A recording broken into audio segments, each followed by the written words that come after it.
Merci à tous de votre fidélité à cette interview radio croisée sur RCF en vidéo et en radio. Hervé Morin, ancien ministre de la Défense, est notre invité dans cette interview. Hervé Morin, bonjour, merci d'être là. L'UDI se cherche un chef au niveau national, on peut dire les choses ainsi. Vous faites une tournée. Le chef et le centre, c'est pas naturel. Bon, alors on va y revenir. L'UDI se cherche un président, vous préférez? Voilà, je préfère. Vous faites une tournée presque présidentielle pour tenter de conquérir le siège de président de l'UDI. Pourquoi vous êtes-vous lancé dans cette bataille? Je me suis lancé pour une raison extrêmement simple, c'est que tout mon parcours politique a été celui d'un homme qui a cherché à faire émerger et vivre une formation de centre et de centre droit. Le nouveau centre en l'occurrence? Le nouveau centre, l'UDF avant. Qu'est-ce qui vous différencie d'un Lagarde, d'un monsieur Lagarde ou d'un monsieur Fromentin? Il y a déjà des personnalités qui sont différentes. Ça, ne me demandez pas de faire la comparaison, je ne ferai pas le comparatif. Ce que je sais, c'est ce que je veux faire. Ce que je veux faire est extrêmement simple. Je veux d'abord faire une famille. L'UDI a, en 22 mois, été un tour de force absolument extraordinaire. On est parti de rien, de formations centristes qui étaient devenues des poussières, qui étaient éloignées dans une espèce de constellation à peine visible les nuits les plus claires, et qui, par ailleurs, n'était plus capable de peser sur la vie politique. Et aujourd'hui, vous pensez que l'UDI existe. Ça veut dire qu'elle ne pèse pas forcément. Elle ne pèse pas encore assez. Nous avons beaucoup progressé en 22 mois.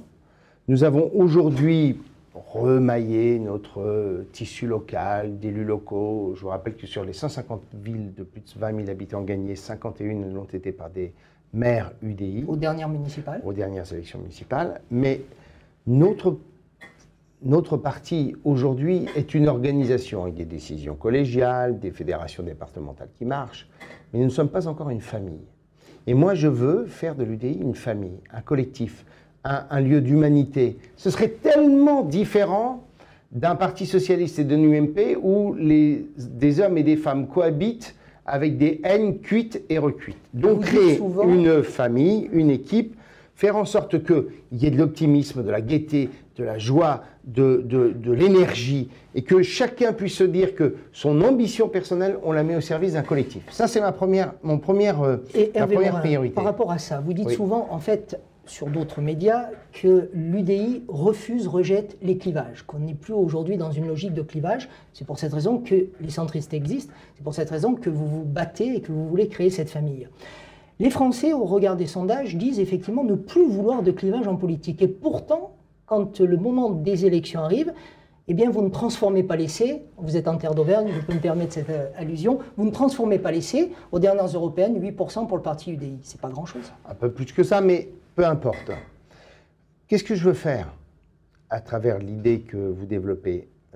Très clairement, les institutions de la Ve République obligent c'est un système bipolaire, où l'élection présidentielle, avec des élections législatives dans la foulée, avec un mode de scrutin qui est un scrutin majoritaire, amène forcément à cette construction où il y a ce clivage droite-gauche. Donc il faut essayer de construire les choses en amont. Et c'est ce que je veux faire. Si je suis président du DI, je vais proposer à toutes celles et tous ceux qui veulent participer à la construction d'une alternative à partir d'une majorité d'idées. Pas les ambitions des hommes, une majorité d'idées.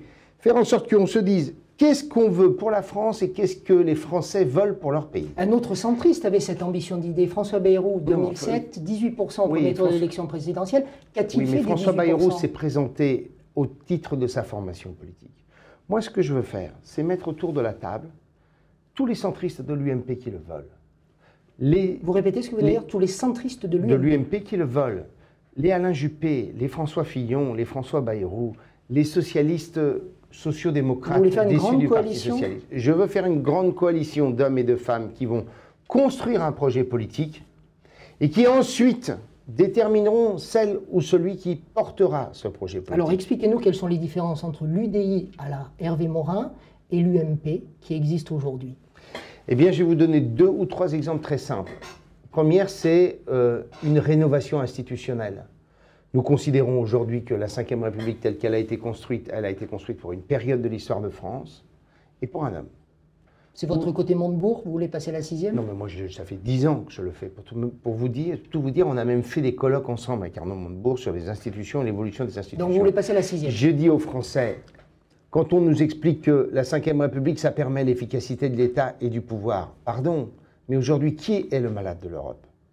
C'est la France. Si on avait un système efficace... Et vous pensez que c'est la faute des institutions? Je pense que la cause de la cause, c'est un système qui est uniquement braqué sur une élection présidentielle avec un homme qui, avec 20% des voix au premier tour, capte tous les pouvoirs. Et un homme qui en plus devient président de la République, Premier ministre, ministre de la Défense, ministre des Affaires étrangères, ministre de l'Économie et des Finances et garde des Sceaux. On va parler de l'homme en question, François Hollande. Quelles sont les différences entre l'UMP et l'UDI? Donc je veux une rénovation institutionnelle profonde, l'instauration d'une proportionnelle faisant en sorte que toutes les grandes familles politiques soient représentées et en même temps une part de majoritaire pour que nous puissions avoir des majorités stables. Je veux un système dans lequel le président de la République redevienne l'arbitre et où le Premier ministre détermine et conduit la politique de la nation. Je veux un système dans lequel on réduise le nombre de parlementaires et où on recrée un lien de confiance entre le système représentatif et les Français. On réduit le nombre de parlementaires de combien à combien? Aujourd'hui, on a 577. On éliminer 300 ou 400, que ça ne changerait absolument pas le visage de notre démocratie et de sa représentation, et ça permettrait à chacun d'avoir une responsabilité au sein du Parlement. Parce qu'avec le fin du cumul des mandats, autant de parlementaires, vous me direz ce qu'ils auront à faire concrètement chaque jour. Bon. Hervé Morin, vous disiez à l'instant ça, c'est une première... Oui, allez-y. Vous m'en donnez qu'une. La deuxième, c'est la construction européenne. Et je me permets de vous signaler que l'Irak, la Libye ou l'Ukraine démontrent à quel point ces crises sont des crises dans lesquelles nous n'apparaissons pas, où nous ne sommes pas capables de peser sur le cours des choses, où nous sommes des spectateurs, où nous sommes des accompagnateurs de la volonté américaine. C'est grave ce que vous dites, vous êtes ancien ministre de la Défense. Vous savez qu'il y aura une portée à ce propos. Je le dis parce que c'est la réalité. Et que contrairement à ce que nous racontent tous ces bonimenteurs qui disent l'Europe c'est la fin de la France, c'est au contraire, dans des schémas comme celui-ci, si nous étions sur la politique étrangère, si nous étions sur la politique de défense quand on construit l'Europe, eh bien nous aurions plus de souveraineté que nous n'en avons aujourd'hui, plus de capacité à agir sur le cours des choses. Donc ça, c'est un deuxième sujet. Et puis le troisième sujet, c'est qu'il nous faut beaucoup de liberté dans l'économie et qu'en même temps, il nous faut aussi reconstruire un système dans lequel on redonne de la force au mot égalité. Non pas l'égalité matérielle, celle qui tire vers le bas, mais l'égalité qui fait que l'école de la République française ne soit pas autant inégalitaire qu'elle ne l'est aujourd'hui. Dites-moi ce que font vos parents, je vous dirai ce que vous pouvez faire durant vos études. On en est encore là aujourd'hui? Aujourd'hui, jamais le système n'a été... L'ascenseur social n'existe plus? Jamais l'école n'a été autant facteur de reproduction sociale. Jamais le système de formation professionnelle n'a autant peu permis à ceux qui en ont le plus besoin de bénéficier des 31 milliards d'euros de la formation professionnelle. Donc on a reconstruire... Et ça, l'UDI, que vous voulez présider... veut le faire avec les autres. Hervé Morin, il nous reste à peu près 2 minutes. Je voudrais qu'on parle de politique intérieure. Vous nous y avez amené il y a quelques instants un peu. Les institutions, avez-vous dit, protègent le président de la République, mais ne lui garantissent pas en fait l'adhésion des Français. Ça, c'est moi qui l'ajoute.